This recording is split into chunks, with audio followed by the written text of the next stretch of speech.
All right, hey, I teased it enough. Let's get to our interview with Will Miles of readandreaction.com. He truly does just outstanding work over there breaking down the Florida Gators, Billy Napier's program, and he doesn't sugarcoat things either. So he's got some interesting insights and observations from Florida following the spring. I think Gator fans in particular, you're really going to love this.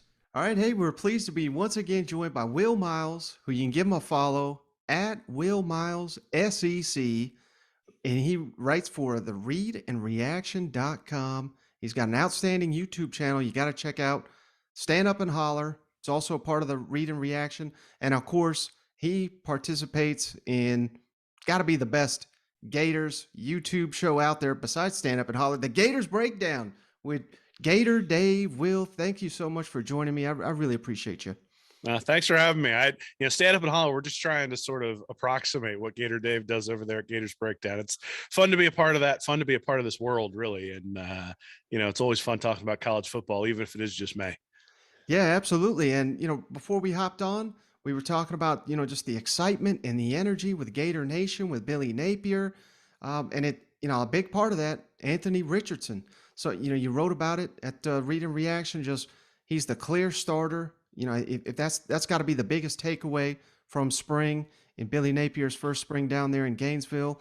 What type of season do you think Anthony Richardson will have this fall as being the go-to man down there for the Florida Gators? Yeah, I think he's going to have a good season comparative to Emory Jones. So Florida's offense last year was a little bit weird. So they were I think 61st in points per game, but they were 21st in yards per play, which suggests they were able to move the ball. They just couldn't really cash it in when they got into the red zone. And a lot of that has to do with when the field shrinks, your quarterback has to make quicker decisions. And Emory Jones really struggled with that. He struggled with whether he was supposed to keep the ball in a read option and getting the ball out to his receivers once they finally had a little bit of separation. And I think Richardson has shown both in the spring game, but also last year, particularly in the LSU game, that he will get the ball out a little bit quicker. He'll make a quick decision. Now, sometimes those decisions aren't good decisions. He did have 5 interceptions last year in relatively limited numbers of throws, but his red zone numbers were outstanding. His QB rating was up around 300 in the red zone compared to Emory Jones, who was like 180. And if you remove the Samford game where he had, I think 6 touchdowns, then his red zone rating went down to like 120. So I think that's the big difference. And the question will be, can the Florida offense sort of sustain what they were able to do last year between the 20s and then cash it in the red zone? I suspect Richardson's going to do better at that. I don't think, anybody like betting on him for the Heisman, that's a long-term or that's one of those fool bets where you put $5 on it and hopefully it turns out at the end. But I don't think he's going to be that good, but I think an approximation of what Felipe Franks was able to do through the air in 2018 after Dan Mullen took over is a reasonable approximation for what you'll get through the air. And he's explosive on the ground. Anybody looking at his stats against Power 5 runner when he was running, he had a torn meniscus. He'd also injured his knee he'd further injured his knee while dancing supposedly in the hotel. And he had pulled his hamstring there in the second or third game on, an 80-yard run. If he's fully healthy and he's able to run the ball, then that's a huge asset to Florida's offense. And I think really where the differentiator lies. Now, I'm glad you referenced the the dancing and getting hurt and all that because over at Read and Reaction you talked about Richardson also getting a speeding ticket for going fast. I mean I think a lot is made of stuff like this. I know I only say it because you wrote it. I mean you've been tagged for that. I've been tagged for multiple speeding tickets when I was a young man. I drive slow as can be now, but back then, so I don't judge these guys. That's not the point. I don't want to harp on that, but do you think Anthony Richardson is ready to be the face of the offense, the face of the program? And is it fair for fans to expect that when he's not really had to do that yet? I mean, this is the first time in his career where he's being put on that pedestal, so to speak. Yeah, I think if anything, the game against Georgia last year, where Mullen finally gave him his first start against Georgia and then just sort of face planted, I think that maybe prepares him for what's coming up this year. He's not going to be immune to criticism. He's not, he's been exposed to that sort of stuff. He went through the negativity that ran through the program pretty rampantly last year, especially after that Georgia game. The negativity really ramped up. And, so he's not going to be surprised by the level of vitriol if there's a loss or if he doesn't play play well. And the big thing I think that you really see when you turn on the tape for Richardson, or when you sort of listen to him talk, is he doesn't seem to be afraid of making a mistake.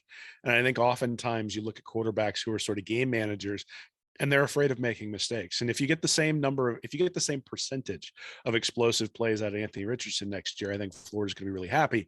Again, I mean, I don't think Florida's in the class of Georgia. I don't think Florida's in the class of Alabama. I don't think Florida's probably in the class of Texas A&M. The question is, are you going to beat the Kentuckys and the Missouris and, the South Carolinas of the world? And that's, I think, how you're going to gauge the 2022 season, at least. And in fact, in some ways, I kind of don't want Anthony Richardson to be Heisman level in 2022, because I want him back in 2023 when the roster has a little bit more depth. Yeah, and another guy I wanted to ask you about exiting the spring. This is someone that you mentioned on your latest appearance on Gators Breakdown, but Montrell Johnson, the new running back, you came away impressed with him. What is it about Florida's new running back that you like so much? Well, I mean, he's a transfer from Louisiana, so he certainly knows the program, or at least knows the offense that Napier's going to be trying to run.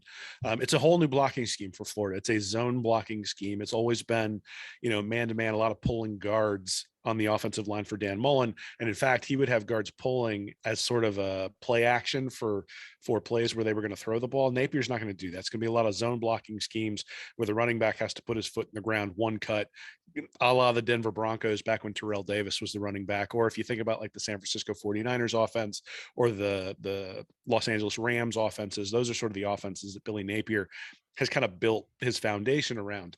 And Johnson is familiar with that. I don't think he's going to be some giant explosive difference maker, but I think he knows what he's supposed to do in the offense. And I think that's a significant thing, considering that, Florida had Malik Davis last year.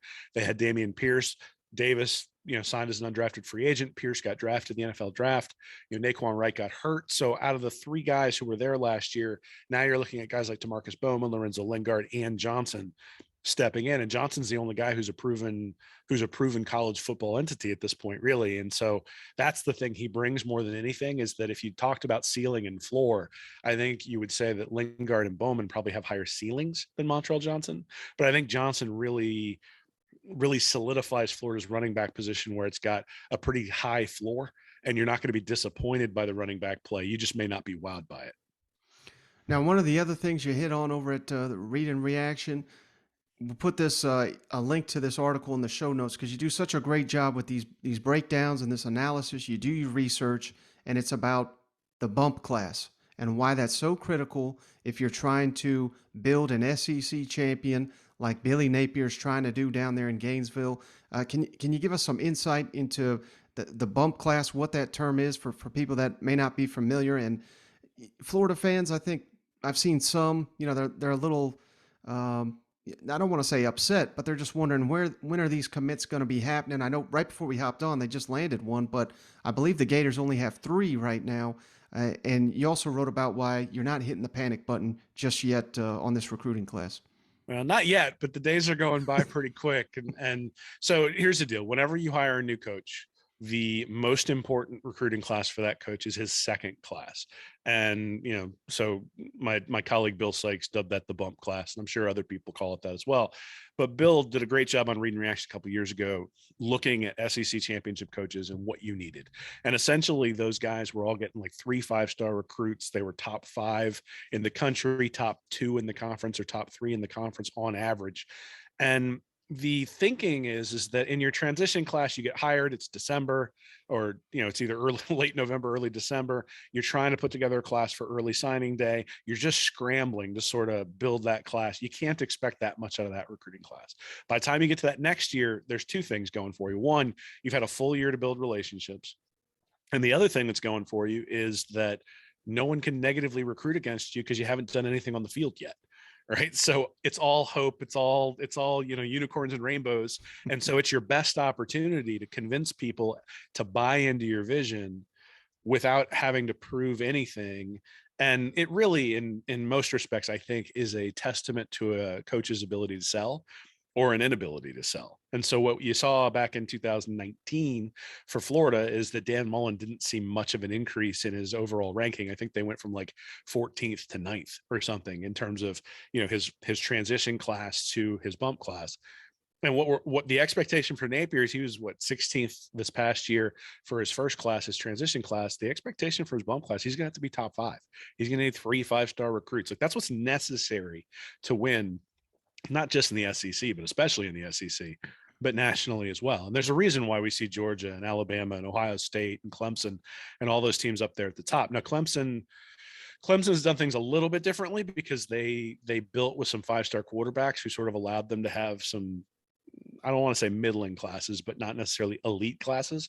But for the ACC, they were top 2 in the conference. In the SEC, to be top 2, you have to be the second ranked national class every year. And so it's just a different level there. So that's where you have to be. Now, as far as where Napier is right now, the if you go back and look historically at different coaches in their transition classes, even Nick Saban back in 2008, his transition class is essentially why Alabama was able to dominate. I think they wound up with like 9 or 10 all SEC players out of that class, out of 20, 25 or 26 guys he signed. But the timing of that is essentially right about the time the summer ends is where you kind of know what the quality of the class will be. That doesn't mean the entire class is filled out, but it means, say, if you've got 10 recruits and you need a top 3 class, the top 3 class, typically the players rank around 93 or 94 on 24/7 sports rankings. Well, that's where your average needs to be for those 10 or 11 guys that you've got at the end of the summer. And then you sort of fill it out with guys who are about that same level. The only example I could find where that didn't really happen was Urban Meyer back in 2006. He had 4 guys. He had a pretty high ranking for those 4 guys. But that's all he had until like November, December. And then all of a sudden it was like a tidal wave of people coming in. So I think, especially with early signing day and with NIL, that stuff's going to happen basically at the end of the summer. And so that's when I think anybody should really be evaluating their school's recruiting classes is, April, May, June. You're like, all right, like I think right now Notre Dame has the number 1 class, but Texas Tech is up there pretty high, but that's because they've got like 22 recruits who've already committed. And so that's fool's gold, right? That's going to drop down in terms of overall ranking. The thing for Florida that if you're a Florida fan, what you don't want to see is like 3, 4, 5 3-star guys committing to the program, because then what that means is you're going to have to hit on every single guy downstream to bring that overall ranking up. And, Mullen sort of showed us that didn't work real well. McElwain showed us that beforehand as well. So that's the thing is, I think basically by the time they kick off against Utah, you'll know whether Napier is able to sell without showing things on the field. And, that's when we'll start to evaluate it. Now I gotta ask any anyone I have on that this guy's somewhat connected to, because that's all everybody wants to talk about. Arch Manning and the Florida Gators have. Is there still a glimmer of hope there with Billy Napier, or has that ship sailed? Do you think? No, I think that ship's probably sailed. I think Manning is, um, the reality is that the places he's considering, Florida was probably sort of late to arrive at the party. And I'm assuming that the relationships probably didn't get built quite as strongly as you would. And to be honest, I don't know that Manning is the best fit for what Napier's going to do. You get these, the 2 tight end offense that Napier's going to implement for the most part. I think he's going to be able to do some unique stuff with that at Florida with some of the athletes that he's going to end up bringing in. But I think if you're Arch Manning and you sort of want to be prepared for the NFL, I'm not necessarily sure that that's where you go right off the bat, right? You can go someplace else where there's a more established sort of, where you're not transitioning from one offensive system to another, and probably have more success. So yeah, I think, but we're also in the era of NIL, and I don't know that anybody knows what's going to happen over the next 6 months with the money that's flowing, all the different information that's going on. And there was some stuff coming out today about some schools that are trying to sort of discourage their boosters from actively getting in contact with players, because the laws do dictate that you can't give NIL money in exchange for a commitment, or it can't be pay for play. So all these collectives and the way they've been built up and all that sort of stuff, look, I have no idea what's going to happen in that particular capacity, because, Florida got beat out for a recruit a couple of weeks ago by Miami. And it's pretty clear from all the rumors and the reporting that Miami basically upped an offer at the end. And that's what made the guy commit to Miami. But he was a 3-star recruit, and it was a commit or a transfer, actually, like right around 725th ranked nationally when he came out of high school.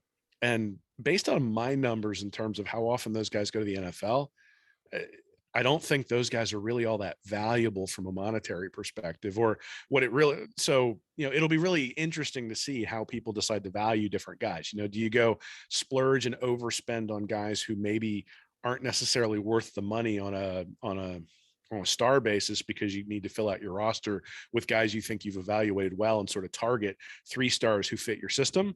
Or do you go and spend all that money on a guy like Arch Manning to bring him in? I don't know how people are going to do this. And quite honestly, I think there's going to be such a difference in war chests between the different between the different entities and how they're able to use them that it's just sort of the Wild West at this point. Nobody really knows how it's going to shake out. Yeah, it's interesting you go to NIL because I wanted to ask you about that and Florida's approach to it. From the outside looking in, it appears to me like I know that they've got their own collective and they're doing well with that, raising money, but it seems like they're focusing it on the players that are currently on the team and not as an inducement of recruiting, like which we know is illegal, but hey, that ain't stopping a lot of other schools. So, am I accurate in that assessment? And do you think Florida is choosing the right path here in the wild, wild west of NIL? So, I mean, I think so. Florida set up the Gator Collective really kind of right when NIL was announced. And the idea of the collective was to build NIL opportunities for the different players, and those players are interacting with the fans. So there's a lot of content that's coming out to fans in exchange for the money these guys are getting from the Gator Collective, and that's essentially how that organization seems to be operating. And I can't claim to be on the inside or know a lot of the details about how that goes. But the point is that it's actually targeted specifically at players who are already there, as opposed to as an inducement. Now, you can show players who are coming in, hey, this is what we do, but I don't think they're making offers. The other thing is that this Gator Guard was just announced maybe last week, and that's something where they got a bunch of high rolling boosters who brought in a bunch of money. They'd raised $5 or $6 million as of last week for that particular entity. They sort of partnered with the Gator Guard, and I think that's probably more of the wing that's going to be tied towards contracts. The Athletic had something with a contract a few weeks ago where they were showing it guaranteed certain money in exchange for NIL rights, but did not dictate what school someone was going to go to in the particular contract. I think those are the types of things that are going to be coming. But I think it's going to be fascinating to see because, depending. So I think Bryce Young, Nick Saban mentioned last year that he was already making $1 million, and a lot of people scoffed at it. And we're like, that's not really possible. But I think if you look at depending upon the size of the war chest, the number one overall player in the country is well worth $1 million based on, if you've got a $10 million budget for players, the first 15 are probably worth over $1 million. And then it drops off pretty precipitously from there, just in terms of the probability of those guys really turning out. So I don't know, right? I just don't. I think Florida focusing on its own players is fine for now because they feel like they're being taken care of, and you're building a culture where people want to stay for an extended period of time. But I'd be really surprised if the NIL rules are the exact same 2 or 3 years from now as they are right now. So I think more than anything, it's an optimization problem. And every time there's a change in the rule, it's sort of like if you think about baseball, for years there were guys where they'd bring them up 3 weeks into the season because they would get an extra year out of them if they kept them in the minors for too long, and that was like a way to get an edge. And I think that's kind of what's going to end up happening with NIL with some of these programs that have a lot of money, is they're all going to be searching for little edges in different places so that they can sort of so that they can dominate. Now, the one thing that may end up being a benefit out of this, though, is smaller schools are going to have the ability to go in and maybe outbid the bigger schools for, say, that top tier player who would never go there. And you think about like Virginia Tech back in 1999 with Michael Vick. It was a good defense. In fact, you might even say a great defense, but that was built on the backs of, low 4-star guys, high 3-star guys. You bring in Michael Vick and all of a sudden it's a team that can compete for a championship. So those are the types of things you might actually see where, Florida's not in that circumstance, obviously, but, Tennessee just got a big commit from a 5-star quarterback. And is it possible that he's going to be able to lift the Vols to a level they haven't been in a real long time just because they get elite play at that position? It's entirely possible. Yeah, just about every uncommitted 5 stars got Tennessee on the list for a reason at the moment. But I wanted to ask you, I don't know if you saw this, Will, but the win bet out of Las Vegas, they've set the over under for the Florida Gators this season at 7 wins. What do you think on that number? Is that about where you'd put it, or I don't know? What are your thoughts on that? So Florida, it's sort of a boomer bust bet because Florida has zero depth. And so if they start suffering injuries, especially on like the defensive line, there's no depth to speak of. So if a guy like Gervon Dexter gets dinged or God forbid gets hurt pretty seriously and can't play, there's nobody with a track record to put there at the defensive line. And Florida couldn't stop the run last year. So, you sit there and go, okay, well, are they actually going to be able to stop it this year? But Gervon Dexter is really good player, and you're going to have a brand new scheme from Patrick Toney. I think everybody expects that to be an upgrade on Todd Grantham. So the upside for Florida, I think, is pretty significant. I'm not talking Alabama or Georgia upside, but certainly second in the East is a distinct possibility, winning 9 or 10 games and being able to go to a pretty good bowl game. On the converse of that is Anthony Richardson couldn't stay healthy last year in very limited reps. And I think the offense is going to be predicated on having Richardson be healthy. Jack Miller, if he has to play a game or two, the transfer from Ohio State, I think can keep him sort of afloat. But if Miller has to play 5 or 6 games, then you're going to have a situation where I think Florida's going to struggle. I don't think that Florida fans should be all that worried about what the record is in 2022. In fact, I'd be far more worried about where they stand in the recruiting when it comes to that 2023 recruiting class. But yeah, I think seven's a good number because it's either boom or bust. But I don't think it's going to push, right? I think you're sitting at 9 or you're sitting below 7 just based on what ends up happening on the injury front.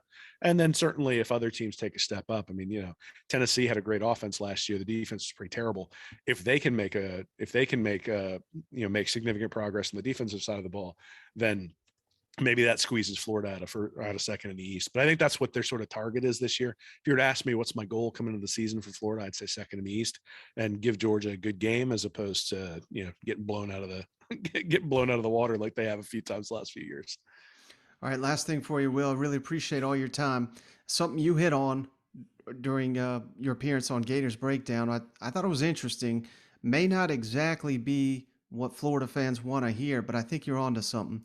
And basically, we're saying, if Billy Napier's program suffers, not a disastrous season or anything, but the example you use is Nick Saban losing the Iron Bowl his first year, losing to, what was it, Louisiana Monroe, and you're thinking, oh my God, can Nick Saban still coach?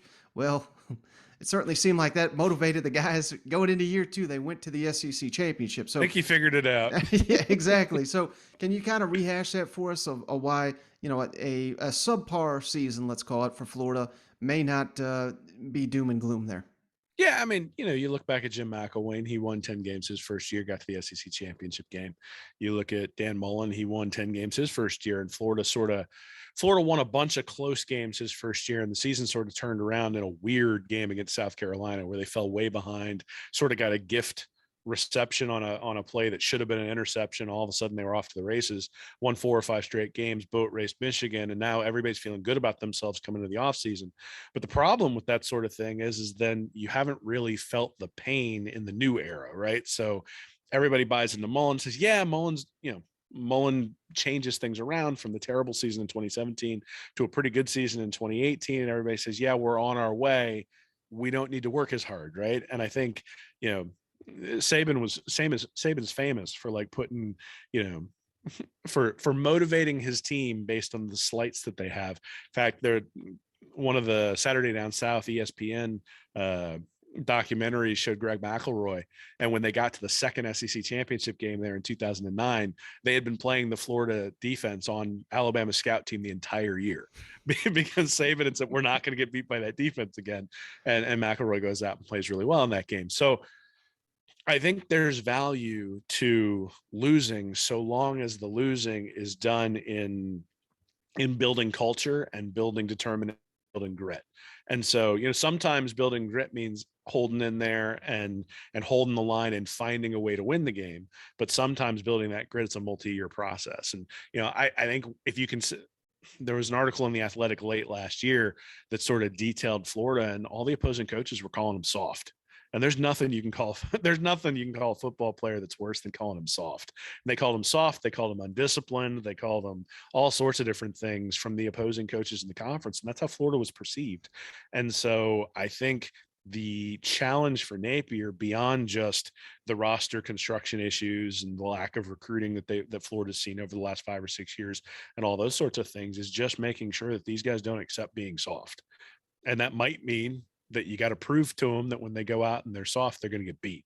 And that when they go out there and they're not disciplined, they're going to get beat. And sometimes the loss teaches you more than the win.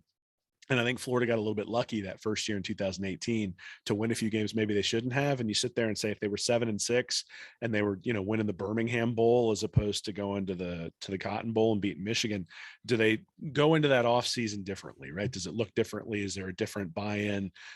Does the culture shift? Because the culture had clearly become pretty toxic by the end of Mullen and Grantham's era there. That's the challenge, right? I mean, Scott Strickland has said specifically he wants Billy Napier to build this program long term. And so, you see this all the time in different sports where, especially in professional sports where you take steps back, right? You tank to get that number 1 draft pick to build the culture you need, those sorts of things in order to get better. And I don't think you have to do that in college football. Obviously, you don't have to tank. But if you asked me, would I rather have a loss in 2022 but have a tougher team? I'd say, yeah, we'll take the loss. Now, with all that said, I still expect Florida to come out. And I think Florida's going to give Utah a pretty good game, and that's going to kind of be the bellwether for the season. We'll see. I think Utah's going to be a real good team, but I think Florida's going to be better than people expect, especially early on when they don't have any injuries. I think it's when you get to week 5, week 6, week 7, where that toughness is really going to start to come into play, right? I mean, a guy who's dinged, is he going to be out there playing? Is he going to be able to play as hard as he needs to? Because there isn't any depth behind him. Those will sort of be the questions for the year. Yeah, you talk about that Utah opener, and then week 2, Kentucky. Kentucky may be the favorite in that game, which, ooh, good luck with that, because I don't think Gator team, I don't think anyone's going to take kindly to that. But hey, maybe that's a topic for a different day. He's Will Miles. Give him a follow at Will Miles SEC. Check out all his work at thereadandreaction.com. And don't forget to check out the YouTube channel, Stand Up and Holler. You can find links to all this in the show description. Thank you so much, Will. I really appreciate it. Thanks for having me, Mike. I appreciate it. It's fun. Yeah, no doubt. All right, so just want to say thanks again to Will for joining the show and just providing some truly outstanding insight here into Billy Napier's program. And again, you can find links to follow Will on Twitter and some of his work there at the Read and Reaction and the Stand Up and Holler podcast on YouTube. You can find all of that in the show notes. So, hey, that's all I got on this episode of the show. I truly appreciate each and every one of you keeping the lights on here. The more people we get to watch this thing, to listen to the podcast, the longer we can do it in the off season. I'm scraping and I'm fighting and clawing to try to get content here in the off season. I think these are, I think this is some pretty good stuff here, considering the time of the year it is in the SEC. And I've got one more idea that I think, all SEC fans will appreciate to close out the week. So 4 podcasts here in the first week of May. Can't beat it. Can't beat it for an SEC show. So if you appreciate all this content, begging and pleading here, give us that 5-star written review on the Apple Podcast app. And we also are accepting reviews on Spotify. If maybe you're not an Apple user, you're an Android user, you can rate us on Spotify. And for each and every one of you that gives us a rating, we send you a beer koozie free of charge. You just got to send those reviews on over to that SEC podcast at gmail.com. But that's going to do it for this episode of the show. We'll catch you on the next one.